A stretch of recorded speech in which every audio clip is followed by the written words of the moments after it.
السلام عليكم ورحمة الله وبركاته. ازيكم يا شباب؟ عاملين ايه؟ ان شاء الله تكونوا بألف خير وصحة وعافية وسلام.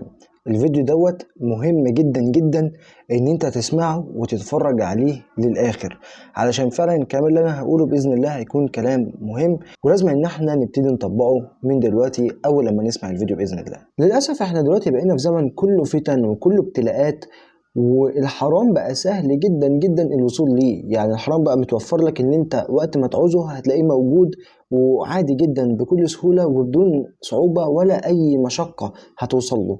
ولو انت قاعد في البيت سبحان الله الفتن تلاقيها داخله لك جوه بيتك لو انت قاعد في البيت ما بتخرجش منه. ودوت بقى يا عم الحاج الاختبار اللي احنا بنمر بيه كمسلمين. انت هنا جاي للدنيا، ما انت لازم تعرف انت ليه جاي الدنيا. انت جاي الدنيا علشان تعبد ربنا، هو في سبب واحد انت جاي عشان الدنيا، هو عبادة الله. وانت بقى في طريقك لله بتعدي باختبارات، بتعدي بفتن، بتعدي بابتلاءات. هو دوت الاختبار لينا كمسلمين اللي احنا المفروض نصبر عليه. وهي ديت العبادة اللي انا عايز اتكلم عليها يا جماعة، هي عبادة الصبر.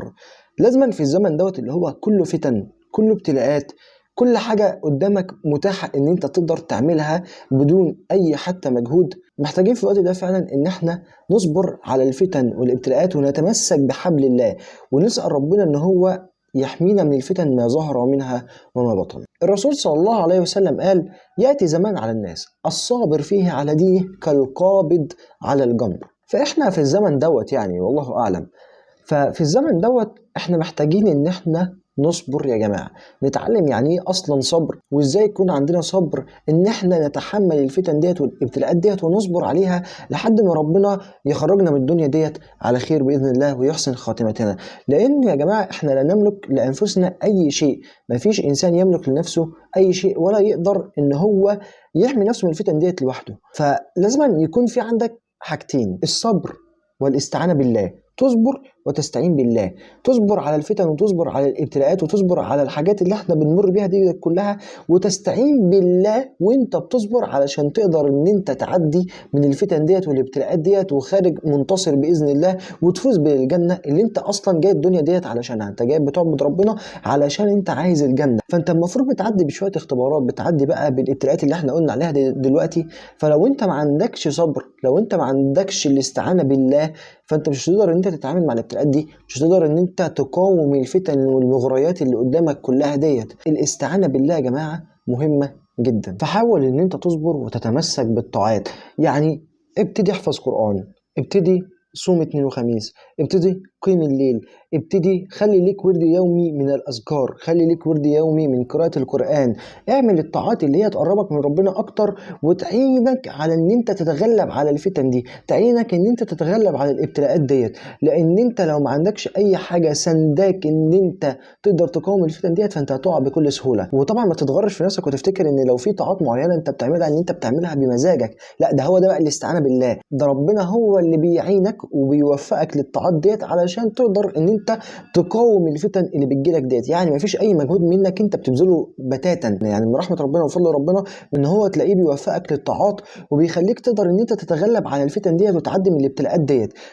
ولو وقعت بيلهمك ان انت تتوب على طول. فدي نقطة مهمة جدا، ان انت ما تفتكرش ان انت لما بتتوب او ان انت لما بتصلي او ان انت لما بتعمل طاعات كتيرة ان ده منك انت خالص. والله دوت من رحمة ربنا بيك ان هو بيوفقك للحاجة اللي زي ديت. فلازم يا جماعة نتمسك فعلا بالصبر والاستعانة بالله، لان هم اهم حاجتين في حياتنا كلها. هم دول اهم حاجتين في حياتنا نقدر ان احنا نمشي بيهم، نقدر ان احنا نتعامل في الدنيا ديت، نقدر ان احنا نتغلب بيهم على الفتن وعلى الابتلاءات، ونخرج من الدنيا ديت باذن الله منتصرين وندخل الجنه برحمه ربنا. يعني كل الطاعات ديت والحاجات ديت كلها علشان تقربك لربنا اكتر، عشان ربنا يكرمك، عشان ربنا يعينك. وباذن الله باذن الله هتؤجر على صبرك دوت، وهتؤجر على الطاعات اللي انت بتعملها ديت، وهتؤجر على تحملك للفتن اللي انت عايش في وسطها ديت كلها وصبرك عليها. فعشان كده بقول لك عباده الصبر مهمه جدا، ان انت لازم تتمسك بيها ولازم تلتزم بيها. فنحاول بإذن الله إن احنا نتمسك بالصبر، ونتمسك بالاستعانة بالله، ونتمسك بحبل الله، ونقاوم الفتن اللي حوالينا وما نستسلمش بسهولة للشيطان. ودايما دايما حط في دماغك إن أنت لو وقعت لازم تقوم على طول.